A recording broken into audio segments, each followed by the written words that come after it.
오늘 에스더 강해의 세 번째 시간입니다. 트라우마는 없습니다 라는 제목으로 하나님 말씀 함께 나누겠습니다. 우리가 살아가다 보면 종종 후회할 만한 일이 있지 않습니까? 종종 실수도 해요. 사람은 누구나 그렇습니다. 그런데 그 후회가 너무 과해서 늘 과거에 묶여 후회하고 원망하고 아쉬워하면서 그래서 현재를 잃어버리고 살고 오늘을 감사하지 못하고 살아갈 때가 종종 있는 것 같습니다. 사람이 자기가 선택한 것을 늘 후회하는 사람은 자기 자신을 신뢰하지 못하기 때문에 그래요. 그리고 자기를 신뢰하지 못하는 것은 나와 함께 하시는 하나님을 신뢰하지 못하기 때문에 그럴 수 있어요. 그러니까 하나님을 신뢰하면 그 하나님을 믿는 자기에 대한 어떤 확신과 믿음이 생기고, 그리고 내가 기도하고 결정하는 것에 대한 확신이 생기는 것입니다. 그래서 이런 말이 있죠. 후회하려면 선택하지 말고 선택했으면 후회하지 말아라. 자, 다시 한번. 후회하려면 선택하지 말고 선택했으면 후회하지 말아라. 굉장히 중요한 말인 것 같습니다. 자, 오늘의 본문은 왕의 후회로 시작이 됩니다. 자, 1절을 보십시오. 1절 시작. 그 후에 아하수에로 왕의 노가 그침에 와스디와 그가 행한 일과 그에 대하여 내린 조서를 생각하거늘. 자, 그 후에 왕의 노가 그치고 그가 내린 조서를 생각하거늘. 자, 여기서 생각했다고 하는 말은 정확한 의미는 뭐냐면 후회하고 있다는 거예요. 지금 아쉬워하고 있다는 것입니다.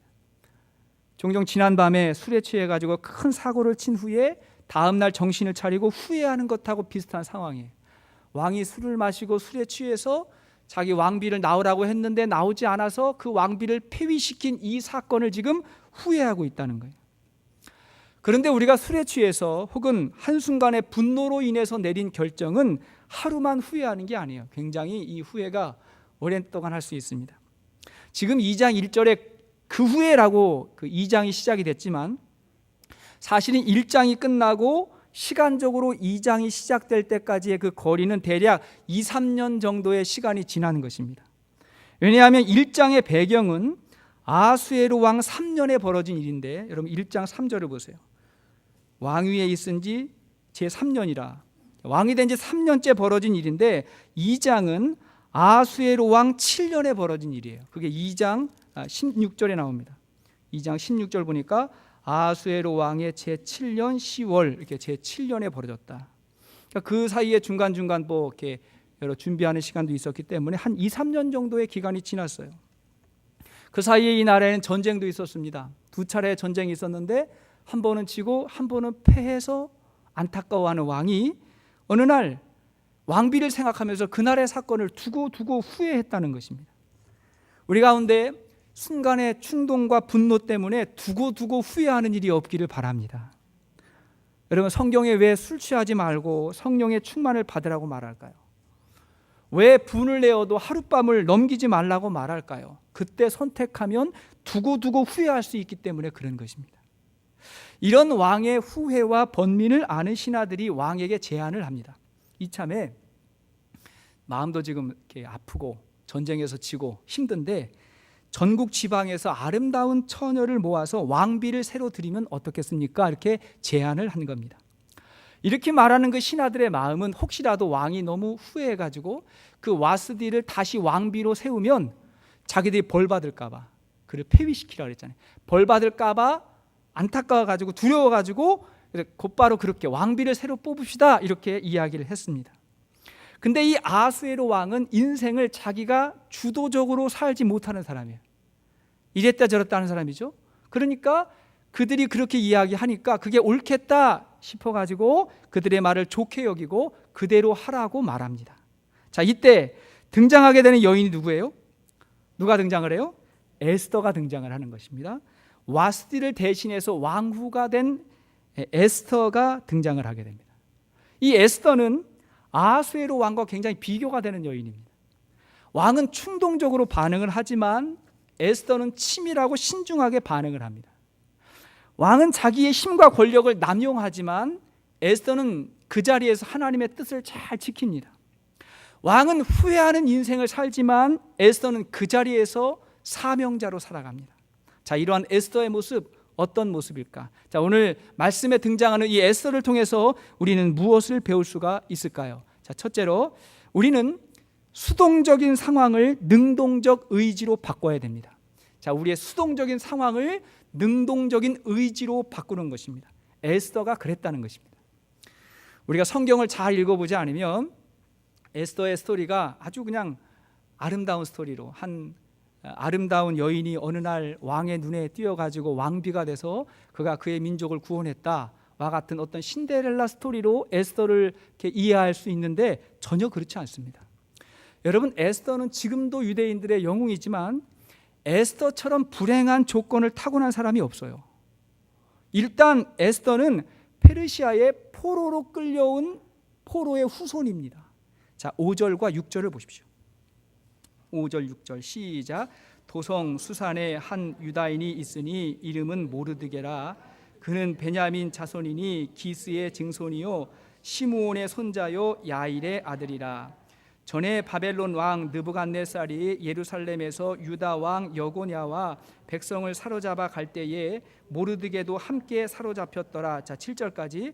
그의 삼촌의 딸 하다사 곧 에스더는 부모가 없었으나 용모가 곱고 아리따운 처녀라. 그의 부모가 죽은 후에 모르드게가 자기 딸같이 양육하더라. 자, 이게 보니까 모르드게에 대해서 먼저 설명을 하고 있습니다. 바벨론 왕 느부갓네살이 예루살렘에서 유대인들을 잡아올 때, 포로로 잡아올 때 그때 모르드게도 함께 잡혀왔다 이렇게 이야기하는데 이 말은 좀 해석이 필요합니다. 왜냐하니까 모르드게가 직접 포로로 잡혀왔다 그러면 지금 모르드게의 나이는 지금은 포로기 이후 시대니까 포로 생활이 70년이었거든요. 그러면 70살보다 훨씬 많은 90살, 100살 정도 됐을 거예요. 근데 모르드게의 나이가 그렇지 않거든요. 그러니까 이 말은 뭐냐면 모르드게의 조상이 포로로 끌려왔다가 거기서 모르드게가 태어났다 그 말이에요. 그러니까 포로의 후손이라는 말입니다. 말할 것도 없이 이 모르드게하고 에스더하고 사촌 관계니까 에스더도 포로의 딸인 거예요. 그러니까 에스더는 태어날 때부터 이방 땅에 사는 소수민족의 딸이었습니다. 그러니까 오늘 우리식으로 말하면 미국에 사는 흑인 노예의 딸과 비슷한 거예요. 그런 입장이었어요. 더욱이 에스더의 부모가 일찍 죽었어요. 모르드게가 딸처럼 길렀다 그랬잖아요. 그러니까 부모 없이 자랐던 그런 아픔도 많았을 것이고 어린 나이에 얼마나 상처와 아픔이 많았겠습니까? 더욱이 지금은 일생일대의 큰 위기가 닥친 거예요. 기회가 아니에요. 위기가 닥친 것입니다. 왕의 신하들이 전국에 젊고 아름다운 여인을 불러 모아 왕비를 뽑으려 할 때 그 자리는 절대로 축복의 자리가 아닙니다. 여러분, 왜냐하면 우선 후보자가 너무 많아요. 전국에서 다 모였으니까 후보자가 너무 많습니다. 수많은 여인들이 왕 앞에 가기 위해서 12달 동안 준비를 하는 거예요. 몸을 준비하고 마음을 준비하고 아름답게 준비를 해가지고 12달을 준비하고 그리고 차례대로 왕에게 하룻밤 갔다가 왕이 그날 그를 선택하면 왕비가 되는 것이고 선택하지 않으면 그냥 집에 돌아가는 게 아니라 그냥 그 궁에서 이름 없는 궁녀로 살다가 죽는 거예요. 그러니 어느 누가 왕비가 되겠다고 거기를 자원해서 가겠어요. 그 증거로 여러분 8절을 보십시오. 8절 시작. 왕의 조서와 명령이 반포됨에 처녀들이 도성 수산에 많이 모여 헤게의 수하에 나아갈 때에 에스더도 왕궁으로 이끌려가서 궁녀를 주관하는 헤게의 수하에 속하니. 자, 여기를 보니까 헤게라는 사람이 그 후보들을 관리하는 거예요. 그러니까 헤게의 수하에 어떻게 했다? 나아갈 때에 에스더도 왕궁에서 이끌렸다. 여기 나아갔다, 이끌렸다라고 하는 말은요 수동태입니다. 어쩔 수 없이 그렇게 됐다는 거예요. 끌려갔다는 거예요. 에스더는 자기 의지로 그 자리에 간 게 아니에요. 모르드게가 이건 기회가 왔으니까 그리로 좋다고 보낸 것이 아니에요. 마치 춘향이가 변사또 앞에 억지로 선 것처럼 어쩔 수 없이 그 자리에 끌려간 것입니다. 이미 어쩌면 그 에스더가 왕비의 후보로 선택되는 순간부터 그 집은 눈물바다가 됐을지도 모르겠어요. 그 상황을 지금 당하는 것입니다. 근데 성경은 에스더의 개인적인 슬픔과 상처에 집중하지 않습니다. 그런 기록이 없어요. 오히려 9절을 보면 상황이 달라져요. 자, 9절을 보십시오. 9절 시작. 헤게가 이 처녀를 좋게 보고 은혜를 베풀어. 자, 보십시오. 헤게가 누구예요? 그 후보자를 관리하는 사람이에요. 헤게가 이 처녀를 좋게 봤다라고 한 이 말은 정확한 번역은 뭐냐면 에스더가 헤게를 기쁘게 했다는 거예요. 주체가 누구예요? 에스더가 그를 기쁘게 했다. 다시 말하면 내가 선택할 수 없는, 어쩔 수 없는 수동적인 절망적인 상황 가운데 능동적으로 적극적으로 에스더가 기쁨을 선택하고 그를 기쁘게 했다는 거예요. 여러분, 이게 얼마나 중요한 관점입니까? 너무나 중요한 거예요. 어쩔 수 없는 그 상황에 가서 그 상황을 적극적으로 받아들인 거예요. 저는 우리 아이들에게 안타까운 마음으로 늘 기도하는 게 있어요. 우리 아이뿐만이 아니라 항상 기도하는 게 있습니다.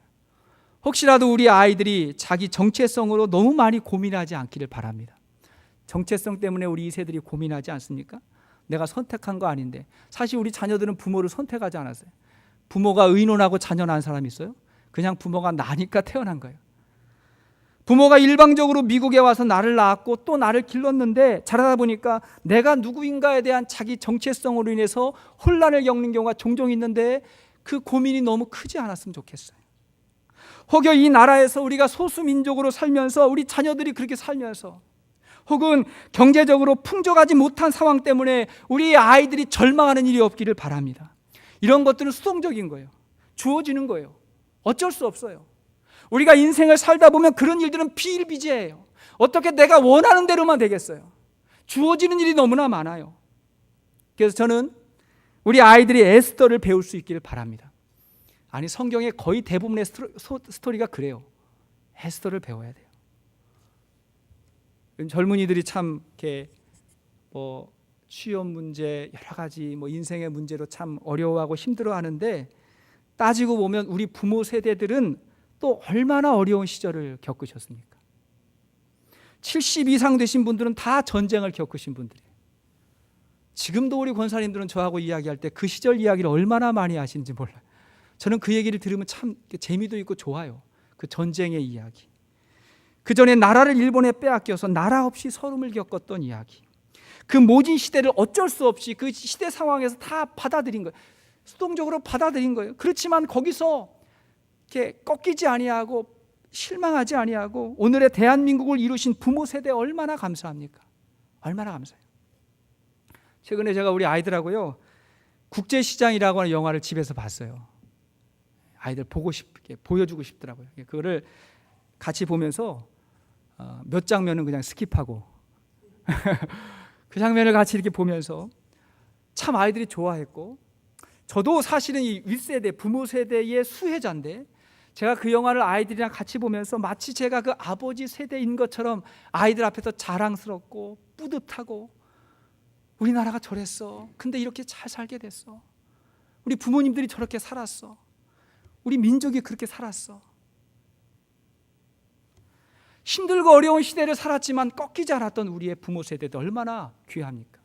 가만히 보면 대한민국의 경제 부흥을 이룬 분들은 대부분 이렇게 북한에서 넘어오신 분들이 많아요. 그 영화의 시작에 보면 그 함흥 철수 아닙니까? 북한에서 후퇴해서 피난 오신 분들의 스토리인데 거기서 넘어오신 분들이 참 아주 한국에서 잘 사셨어요. 그분들은 정말 어쩔 수 없는 상황에서 논도 밭도 집도 다 버리고 남쪽으로 그냥 몸만 하나 피난 오신 분들인데, 근데 그분들이 부산에서 서울에서 한국에서 상권을 잡고 경제의 주역이 되었고, 또한 영적으로 볼 때 한국교회 부흥의 주역이 되었어요. 미국에 먼저 오셨던 1세대들도 얼마나 고생이 많았습니까? 근데 그분들이 다 일구었어요. 우리는 감사해야 되고 우리 자녀들도 감사해야 된다고 저는 생각합니다. 사랑하는 여러분, 우리가 살다 보면 에스더와 같이 어쩔 수 없이 받아들여야 되는 상황에 직면하지만 그 안에서 능동적이고 적극적으로 인생을 살 수 있기를 바랍니다. 그것이 성경이 주는 메시지예요. 항상 반복적으로 주는 메시지입니다.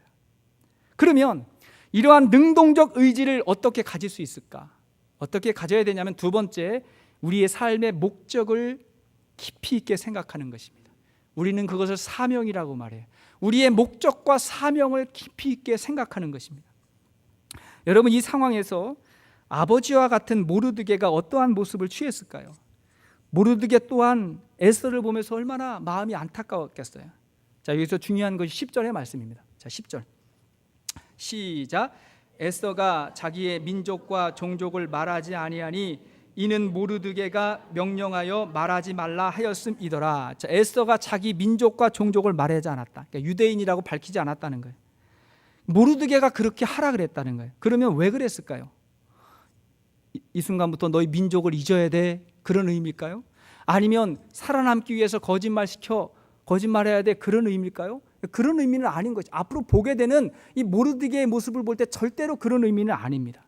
여기서 중요한 것은 뭐냐면 마음을 단단히 하라는 거예요. 마음을 단단히 해라. 일이 이렇게 된 이상 하나님의 어떠한 뜻이 있는가 생각해 보자. 꼭 너를 통해서 하나님이 하실 일이 있을 거야. 우리 민족을, 우리 백성을 위해서 반드시 하나님이 하실 일이 있을 거야. 우리 기다려보자, 준비하자 하고 각오를 새롭게 한 것입니다. 여러분, 하나님이 어쩔 수 없이 우리를 그 상황으로, 그 환경으로 밀어 넣으실 때가 있지 않습니까? 분명 그 상황은 수동적이었어요. 근데 그때 자신만 생각하는 것이 아니라 하나님 나라의 사명을 생각할 때 반드시 할 일이 있다고 저는 믿습니다. 나만 생각하는 게 아니라 나를 넘어서 이웃을 생각하고 더 나아가서 하나님 나라와 그의 의를 위해서 살아가는 사람은 반드시 할 일이 있어요. 그것을 위해서 준비하라는 거죠. 최근에 한국에서 베스트셀러가 되었던 미움받을 용기라고 하는 책이 있습니다. 이 책이 굉장히 좋아요. 미움받을 용기라는 책입니다. 일본인 작가 기시미 이치로와 고가 후미타케라는 두 사람이 쓴 책인데요. 이 책은 정신분석학자 알프레드 아들러의 심리학 이론을 기초로 쓰여진 책입니다. 심리학 책들은 굉장히 어렵거든요. 근데 어렵지 않고 한 청년과 이 철학자가 서로 대화하면서 이 심리학의 이론을 이렇게 설명하는 아주 쉽고 굉장히 좋은 책입니다. 우리가 아는 심리학의 3대 거장이 있어요. 심리학 3대 거장, 첫째가 심리학의 창시자라고 하는 프로이드입니다. 지금은또 프로이드라는 사람이고, 두 번째는 그의 제자 칼 융이라는 사람이고, 세 번째가 이 알프레드 아들러라는 사람입니다. 이 세 사람이 거론이 되는데, 그런데 여기서 프로이드와 아들러가 정반대, 이 개념을 가지고 설명을 하는 거예요. 프로이드와 아들러는 정반대의 이론을 주장을 해요. 자, 먼저 프로이드는 모든 문제의 원인을 과거의 환경, 상처, 다시 말하면 트라우마에서 찾습니다. 그럼 트라우마가 뭐예요? 과거에 그에게 주어졌던 감정적 상처, 충격, 이런 것들이잖아요. 그러니까 그 사람의 모든 문제를 과거의 트라우마에서 찾는 거예요. 저 사람이 왜 이렇게 거칠은 말을 자주 할까? 왜 저렇게 세상을 부정적으로만 볼까? 왜 저렇게 대인관계에 문제가 많을까? 하는 것은 과거에 그가 겪었던 경험, 상처와 관계가 있다는 거예요. 그리고는 대화를 통해서 그것을 찾습니다. 그 문제를 찾아가지고 그걸 해결하려고 하는 거예요. 물론 틀린 말이 아니에요. 여러분, 우리가 그 사람을 이해하기 위해서는 그 사람의 상황과 삶의 스토리를 알아야 돼요. 그래야 이해가 됩니다. 그 상황을 알아야 되지만 여러분, 중요한 것은 문제를 해결하기 위해서는 그것을 아는 데서 끝나면 안 된다는 거예요. 더 나아가서 새로운 모습이 필요한데 아들러가 정반대의 이야기를 합니다. 이런 이야기를 해요. 그 사람의 삶은 과거의 트라우마에서 결정이 되는 게 아니라 오히려 그가 어떤 삶의 목적을 가지고 있느냐에 따라서 결정된다는 거예요. 인간은 과거의 환경과 상처 때문이 아니라 스스로 정한 목적을 향해서 움직인다는 것입니다. 굉장히 중요한 개념이에요. 생각해 보십시오. 어떤 청소년이 있는데 굉장히 반항기가 많고 비행 청소년이고 사고를 많이 치고 가출을 자제하고 친구들과 어울려 싸우고 못된 짓을 많이 해요. 왜 그럴까 하고 봤더니 그 과거에 경험이 있는 거예요. 사랑을 받지 못했고 버림받았고 미움받았고 학대를 받았고 그런 과거의 원인 때문에 의해서 그러한 일들이 되었다라고 프로이드는 접근을 한다는 거예요. 근데 그 접근이 틀린 건 아니지만 정답이 아니라는 거예요. 왜 그러냐? 생각해 보니까 우리 주위에 나름대로 경제계나 정치계나 학계나 나름대로의 성공한 사람들도 보면 또 과거에 다 상처가 있고 아픔이 있고 어려움이 다 많아요. 근데 그들은 됐는데 한쪽에서 안 된다는 거죠. 그러니까 중요한 건 뭐냐면 과거의 환경, 상처가 중요한 게 아니라 그들이 어떠한 목적을 가지고 어떠한 방향을 가지고 살아가냐, 그게 중요하다는 거예요. 그걸 밝히는 것입니다. 여기서 중요한 게 그래서 목적이고 사명이에요. 목적을 바르게 갖게 되면 과거의 지배를 받지 않게 되고 새로운 변화와 미래가 열린다는 거예요. 아들러는 이렇게 이야기합니다. 우리에게 정말 필요한 것은 행복해지려는 용기가 필요하다. 따라합시다. 행복해지려는 용기가 필요합니다. 우리 모두에게는 행복해지려는 용기가 필요해요. 진짜 필요해요. 그런데 여러분, 이 행복은 관계를 통해 온다 그랬죠. 행복은 반드시 관계를 통해 옵니다. 근데 행복해지려는 용기가 없기 때문에 사람들과 관계 맺는 걸 두려워해요. 그래서 이 책의 제목이 뭐냐면 미움받을 용기예요. 미움받을 용기를 극복하지라는 거예요. 사람들이 관계를 자꾸 거부하고 피하는 건 뭐냐면 미움받을까 봐, 거절당할까 봐, 저 사람이 나를 비난할까 봐, 인정해주지 않을까, 그게 두려워가지고 관계를 맺지 못하고, 관계를 맺지 못하니까 고립되게 되고, 고립되니까 세상을 부정적으로 보고 하다 보니까 행복해지려고 하는 용기 자체가 없다는 사실을 발견한 거죠. 여러분, 그리스도인이 가져야 될 가장 중요한 성품 가운데 하나가 용기입니다. 믿음은 용기예요. 사케오처럼 뽕나무 위에까지 올라가서라도, 아니 거기서 내려와서 예수님 앞에 설 수 있는 용기, 그게 믿음이에요. 베드로처럼 자기가 가지고 있던 그물을 다 던지고 예수님에게 인생을 맡길 수 있는 용기, 그게 믿음이에요. 사도 바울처럼 예수님을 믿고 내게 능력 주시는 자 안에서 내가 모든 것을 할 수 있다고 고백하면서 수많은 장애물들을 넘어설 수 있는 용기, 그것이 믿음인 것입니다. 여러분 믿습니까? 믿음은 용기예요. 여러분, 오늘날 미국에서 흑인으로 산다는 게 어렵다고 말을 해요. 이 말은 맞을 수도 있지만 그렇다 정답은 아니에요. 그가 어떤 마음을 가지고 있느냐에 따라서 달라질 수 있는 것입니다. 이런 사람 아십니까? 이 사람은 태어났는데 흑인이에요. 근데 이 아버지가 떠났어요. 어릴 적 아버지가 자기를 떠나고 어머니와 함께 살아갑니다. 어머니가 재혼을 하면서 인도네시아에 가서 살게 되어 거기서 어린 시절을 보내게 됩니다. 그곳에서 새로운 아버지를 만나게 되고 그 아버지를 통해서 또 다른 형제를 만나게 됩니다. 조금 후에 어머니는 또 그곳을 떠나서 다시 미국에 와서 재혼을 합니다. 또 다른 형제들이 생겼어요. 그러니까 이 사람은요, 다민족, 다인종, 다문화 가정에서 자라게 된 거예요. 어릴 적부터 어렵지 않게 술과 마약에 손을 대게 되었고 수많은 상처와 아픔을 겪게 되었습니다. 이 사람은요, 아주 불행할 수 있는 가능성이 있는 사람이죠. 그러나 이 사람은 과거에 안주하지 않고 미래의 삶에 목적을 두었어요. 과거의 트라우마에 얽매이지 않고 미래의 삶에 더 관심을 가지고 꿈을 품었습니다. 소망을 품었어요. 그의 다양했던 이 경험은 포용과 관용이라고 하는 삶의 철학을 낳게 되었고, 그런 그를 사람들이 인정하고 도와주고 존경하기 시작했습니다. 그는 LA의 작은 대학에서 공부를 시작했지만 2년 이후에 명문 콜롬비아 대학에 편입을 했고, 그리고 대학원으로 하버드대 로스쿨에 진학을 합니다. 그는 사회봉사와 인권에 관심을 많이 가졌고 특별히 인종 문제에 많은 관심을 가지고 정치에 입문하게 됩니다. 자, 이 정도면 누군지 알겠죠? 누구예요? 미국 최초의 흑인 대통령 버락 후세인 오바마입니다. 그의 이름이 버락 후세인 오바마. 미국에서 흑인이 대통령이 되는 이 시대에 자기의 환경, 과거의 경험, 이걸 가지고, 이걸 핑계로 내가 불행하다, 내가 앞길이 막혔다, 나에게 약점이 있다, 이렇게 말할 수 없다는 거예요. 아들러는 그렇게 이야기합니다. 미래의 목적을 두어라. 목적을 두어라.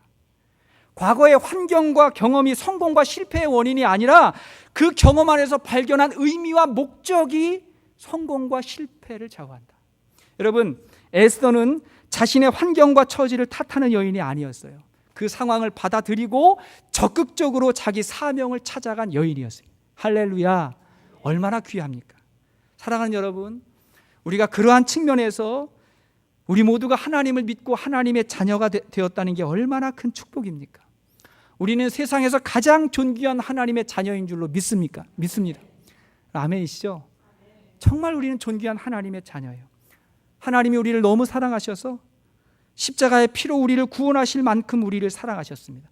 그리고 중요한 건 우리를 향한 놀라운 계획을 하나님이 가지고 계세요. 성경은 그걸 이야기하는, 우리를 향한 놀라운 계획을 하나님께서 가지고 계시다. 저는 그런 하나님을 믿기로 결단했습니다.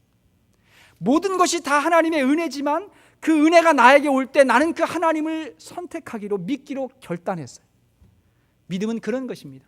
하나님의 은혜가 내 믿음으로 반응하는 거예요. 여러분 선택하십시오. 결단하십시오.